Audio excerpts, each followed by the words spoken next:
నమస్తే, welcome to our channel. Big breaking news చూస్తున్నాము. మదనపల్లి ఫైళ్ల దగ్ధం కేసులో పెద్దిరెడ్డి రామచంద్రారెడ్డి ప్రధాన అనుచరుడు, అదేవిధంగా ఆయన పిఏ ఇద్దరిని కూడా పోలీసులు అరెస్ట్ చేశారు. మరి ఈ అరెస్ట్తో ఆ ఒక్క కేసు కాకుండా పెద్దిరెడ్డి రామచంద్రారెడ్డికి సంబంధించినటువంటి కేసులన్నీ కూడా బయటపడే అవకాశాలు ఉన్నాయా, అసలు ఏం జరగబోతుంది, ఇటువంటి అంశాలన్నీ కూడా చర్చించడానికి మనతో పాటుగా ఉన్నారు సీనియర్ జర్నలిస్ట్ డివి శ్రీనివాస్ గారు. నమస్తే సార్. నమస్తే సార్. ఇటీవలే ముందస్తు బెయిల్కి వెళ్ళినటువంటి పెద్దిరెడ్డి రామచంద్రారెడ్డి పిఏ ముని తుకారం, అదేవిధంగా ప్రధాన అనుచరుడు మాధవిరెడ్డి ఏదైతే మదనపల్లి ఫైళ్ల దగ్ధం కేసు ఉందో అందులో వాళ్ళకి చుక్కెదురవ్వడం, మరి ఈరోజు వారిని పోలీసులు అరెస్ట్ చేయడం దేనికి దారితీస్తుందంటారు? ఒక్క మదనపల్లి ఫైల్ దగ్ధం కేసే కాదు, పెద్దిరెడ్డి రామచంద్రారెడ్డి చేసినటువంటి ఆ చిత్తూరు జిల్లాకు సంబంధించినటువంటి కానివ్వండి చాలా కేసులు ఉన్నాయి, చాలా అక్రమాలు చేశారు అన్నారు. సో మరి వీరిద్దరి అరెస్టుతో పెద్దిరెడ్డి రామచంద్రారెడ్డిని కూడా అదుపులోకి తీసుకునే అవకాశాలు ఉన్నాయంటారా? ఇంతకీ వీళ్ళిద్దరి అరెస్ట్తో ఎవరికి ఉచ్చు బిగిసే అవకాశాలు ఉన్నాయంటారు? మామూలుగా ఇప్పుడు నువ్వు నేను మనం ఏం తింటాం? అన్నం తింటాం, నెక్స్ట్ మంచినీళ్ళు తాగుతాం, లేకపోతే ఏదైనా జబ్బు చేస్తే ట్యాబ్లెట్లు మింగుతాం. కానీ వీళ్ళు భూములు మింగుతారు. ఏం మింగుతారు? భూములు. అంటే భూములు మింగే వాళ్ళని ఏమంటారు? బకాసురులు అంటారు. భారతంలో బకాసురుడు ఉంటాడు. వాడికి ఏంటి అసలు ఎడ్ల బళ్ళ నిండా అన్నం, ఇక మనుషుల్నే మింగేస్తాడు ఆహారంగా. ఆ బకాసురుడు. ఈ బకాసురులు 1000 ఎకరాల భూములు. అంటే ఇప్పుడు పెద్దిరెడ్డి రామచంద్రారెడ్డి, ఇప్పుడు ఇతను ఎవరు? పిఏ ముని తుకారాం, అతని ప్రధాన అనుచరుడు మాధవరెడ్డి. వీళ్ళ మధ్య ముందస్తు బెయిల్కి వెళ్ళారు. నీకు గుర్తుండే ఉంటుంది, సుప్రీంకోర్టు ఒక 4 రోజుల క్రితమో 15 రోజుల క్రితమో వీళ్ళు ముందస్తు బెయిల్కి వెళ్తే సుప్రీంకోర్టు మామూలుగా సీరియస్ అవ్వాల. అసలు 1000 ఎకరాలు కబ్జా ఏంటి? కబ్జా చేసిన ఫైళ్ళు ఆర్డీఓ ఆఫీసులో తగలబెట్టడం ఏంటి? తగలబెట్టిన కేసులో ముందస్తు బెయిలు అడగటం ఏంటి? అసలు పోలీసు ఏం చేస్తోంది? ఇంతవరకు వీళ్ళని ఎందుకు అరెస్ట్ చేయలేదని అడిగి, ఇప్పుడు అందుకని అరెస్ట్ చేశారా? ఇప్పుడు ముని తుకారాం లేకపోతే మాధవరెడ్డి ఇవాళ పోలీసులు అరెస్ట్ చేశారు. ఏంటి ఇంకా? ఇదంతా మా చేత పెద్దిరెడ్డే చేయించారు.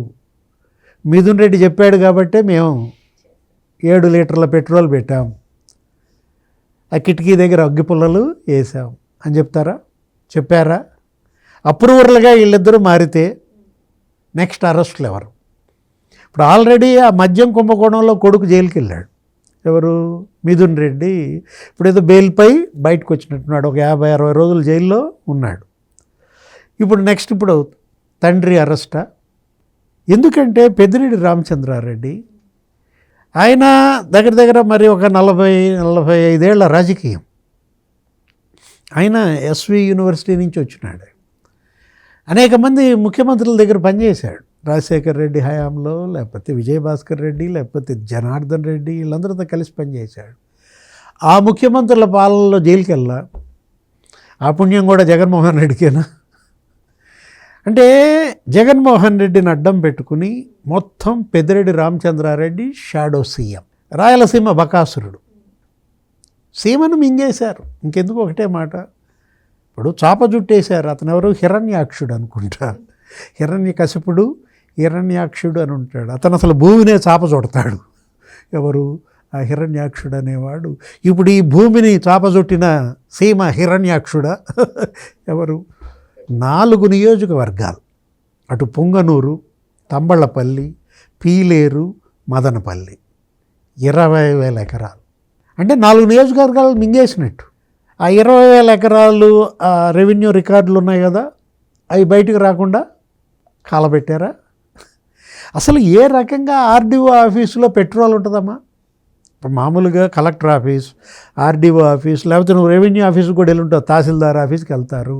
ఏముంటాయి ఆఫీసులో? షెల్ఫ్లు ఉంటాయి, టేబుల్స్ ఉంటాయి, కుర్చీలు ఉంటాయి, లేకపోతే ఫైల్స్.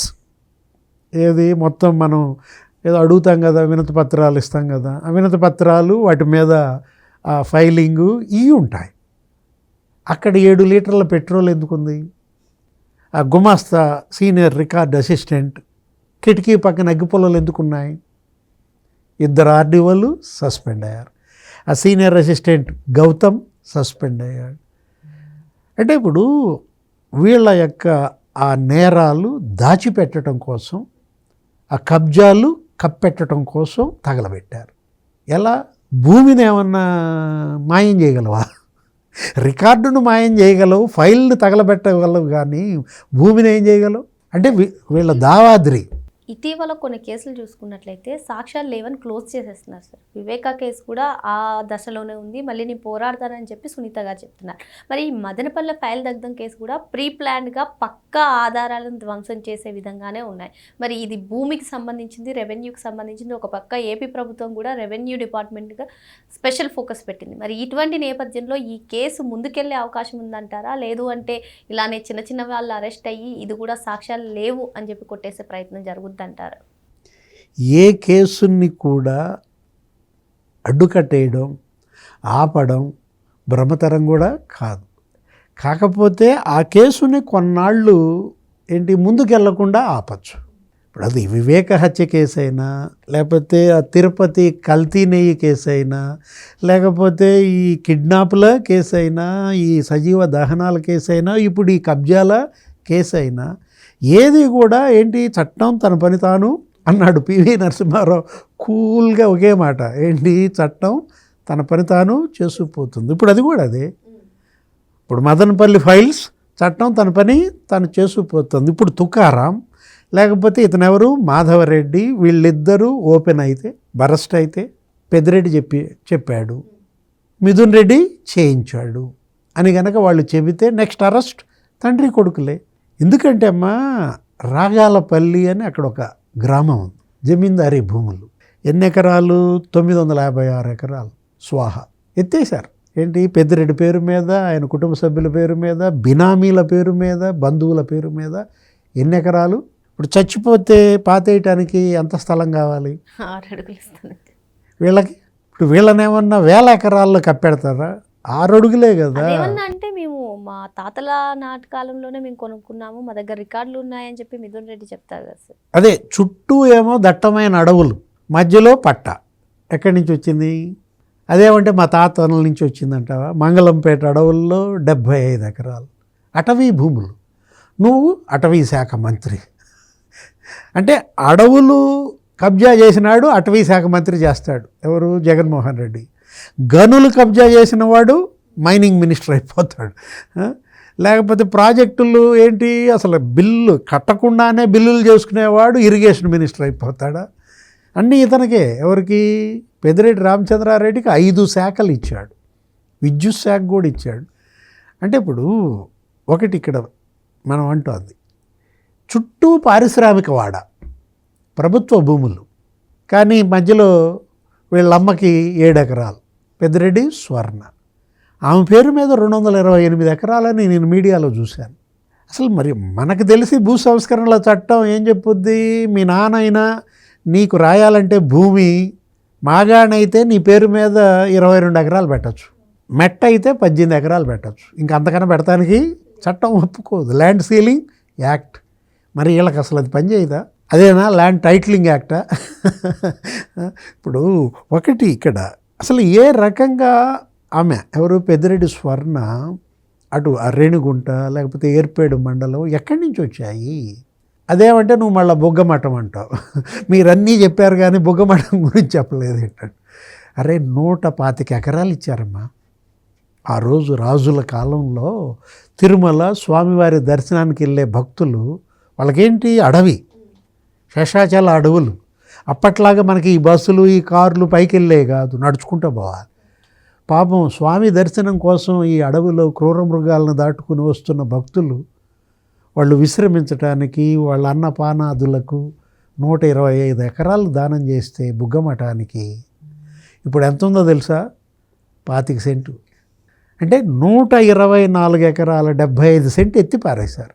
అదేమంటే మా తమ్ముడు నాకు తెలియకుండా కొన్నాడు అంటాడు. ఇప్పుడు మిథున్ రెడ్డి కనుక మా తాతల నుంచి వస్తున్నాయి అంటాడు, చూసావా? నాకు తెలియకుండా మా తమ్ముడు కొన్నాడంటే సేమ్ రాజశేఖర రెడ్డి అదే చెప్పాడు. ఆ రోజు రాజశేఖర రెడ్డి అసెంబ్లీలో ఏమని చెప్పాడు? అసైన్డ్ భూమి మీ ఇడుపులపాయ ఎస్టేట్లో 1200 ఎకరాలు, అది ఎస్సీలు అయ్యి ఎస్టీలు అయ్యి బీసీలు అయ్యి అసైన్డ్ ల్యాండ్ అంటే నాకు తెలియకుండా మా నాన్న కొన్నాడు, 616 ఎకరాలు నేను ఇచ్చేస్తున్నా అని ప్రకటించాడు. పెద్ద దాన కర్ణుడిలాగా 1200 ఎకరాలు ఉంటే 616 ఎకరాలు ఇచ్చేస్తున్నా అని చెప్పాడు. చెప్పిన మరుసటి రోజే మళ్ళీ అసెంబ్లీలో ప్లేట్ ఫిరాయించాడు.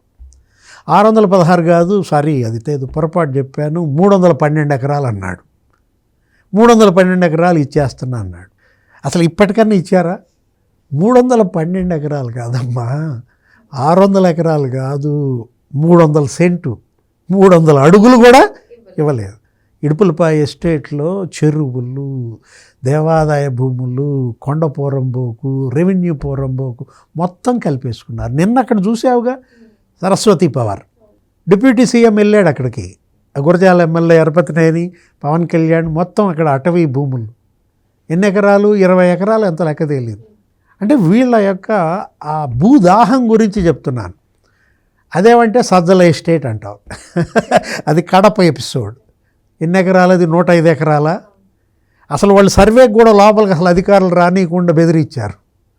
అంటే Peddireddy estate, Sajjala estate, Jaganmohan Reddy estate, Saireddy estate. Saireddy ఏదో వ్యవసాయం చేసుకుంటున్నట్టున్నాడు. అంటే వీళ్ళు ఇవాళ ప్రజలు మేల్కోవాలి. ఇదంతా ఎవరి భూమి? పేదల భూమి. ఇందిరాగాంధీ అప్పుడెప్పుడో జమీందారీ వ్యవస్థను రద్దు చేసింది. ఇప్పుడు ఈ చల్లపల్లి జమీందార్, ఈ జమీందారులంతా పిఠాపురం జమీందారు అందరినీ లేపి పారేసింది. 1000 ఎకరాలన్నీ ప్రభుత్వ పరం చేసింది. బ్యాంకుల్ని జాతీయకరణ చేసింది. కానీ రాజశేఖర్ రెడ్డి, జగన్మోహన్ రెడ్డి నయా జమీందారీ వ్యవస్థ తెచ్చాడు. పొంగనూరు జమీందార్ ఎవరు? పెద్దిరెడ్డి రామచంద్రారెడ్డి. తంబళ్ళపల్లి జమీందార్ ద్వారకానాథ్ రెడ్డి. రాజంపేట జమీందార్ మిథున్ రెడ్డి. లేకపోతే చంద్రగిరి జమీందార్ ఎవరు? చెవిరెడ్డి భాస్కర్ రెడ్డి. ఇక తిరుపతి జమీందారా భూమన కరుణాకర్ రెడ్డి. ఈ దీనిపైన ఇవాళ ప్రజలు కన్నెర్ర చేయాలి. ఇప్పుడు కోర్టులు కన్నెర్ర చేస్తున్నాయి. మొత్తం అన్ని రికార్డులు బయటకు తీపిస్తోంది, దోషులు కఠినంగా శిక్షిస్తోంది, అరెస్టులు కూడా జరిగాయి. నిన్న చూసాం ఆ మద్యాసురులు. ఎవరు మద్యాసురులు అంటే 17 మంది 18 మందిని అరెస్ట్ చేసినట్టున్నారు. బెయిల్ మీద బయటకు వచ్చారు. ఇప్పుడు ఇక భూబకాసురులు అరెస్టుల. మరో అంశంతో మళ్ళీ కలుద్దాం. Thank you sir. నమస్తే.